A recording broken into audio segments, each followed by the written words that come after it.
好，这一集要跟大家分享这款长虹玻璃美甲款式。整甲先刷上一层透明胶，先不照灯，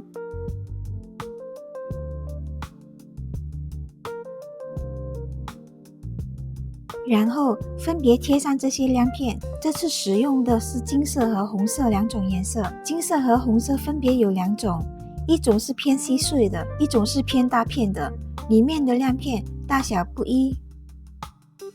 先用小彩绘笔将细碎亮片金色和红色分别贴上甲片，这种亮片很多美甲师都会买，现在可以放心拿出来用了，不会再闲在抽屉里。先做细碎亮片会比较顺手，也不用担心遮住大亮片，做出来的层次感也会更好。先把亮片集中在甲面的上半部，再慢慢的往外带开自然，千万不要涂满。接着贴上大亮片，颜色随你喜欢的去分配，有些可以偏金色多一点，有些红色多一点。大亮片记得不要铺太满，留有空隙会更好看。细碎亮片也是同样的道理，如果不满意，可以再继续补，做到满意为止。不建议把亮片放在指尖，毕竟有厚度，如果技术掌控不好，会影响后期的精致度和美观。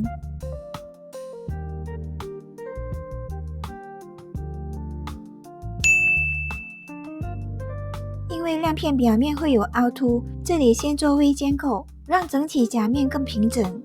这一步的尖构是因为接下来要刷猫眼，如果没先尖构，猫眼会不平整，也不够细致。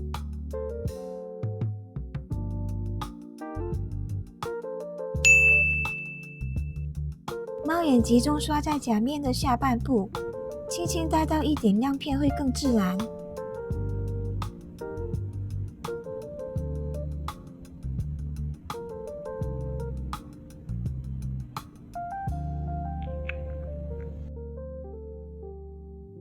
不必照灯。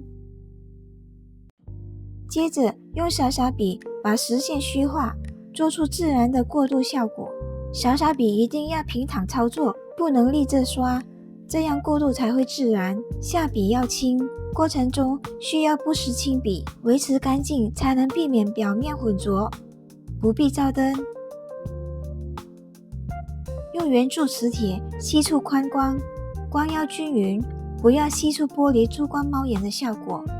其实不会很难操作，因为猫眼不发灰，效果很好。记得重点是要选细致的瓷粉猫眼哦。用小小笔沾免晶造型胶，把整甲刷满。这一步先不用处理长虹玻璃的效果，刷满的意思是一笔从上到下完整刷到底，不要有漏掉的地方。因为用的是免晶造型胶，这一步其实就是封层加造型一次完成。这一步的胶量要控制好，太少效果出不来，太多会显厚又显胖，整体看起来就不够精致了。刷满之后再重新沾胶，这一步每一笔都只能由上往下刷一次，不能来回刷，一直到整甲完成，先不照灯。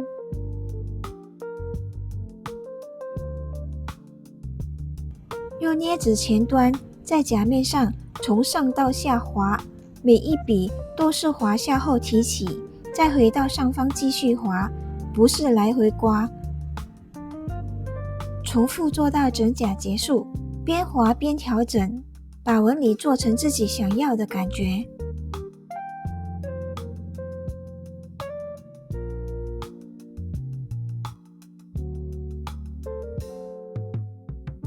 这时候会换用硅胶笔，选择这支硅胶笔是因为划出来的间距比较符合我想要的效果。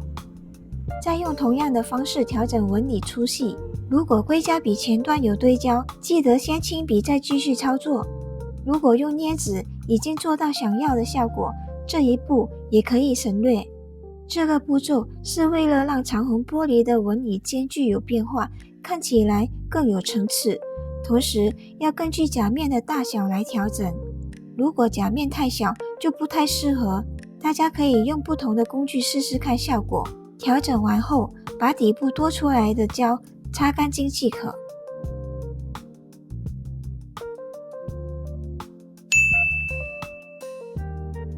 今天的教学就到这边咯。利用猫脸细腻光泽，结合免晶造型胶做出来的直线纹理，呈现塑箱玻璃折射光线的效果。上半部点缀了金色和红色碎片，让整体在清透中多了点层次与亮点，简单却很精致。大家快试试吧！喜欢的话记得按赞加订阅哦，我会继续带你们学更多的款式。我们下期见，拜拜。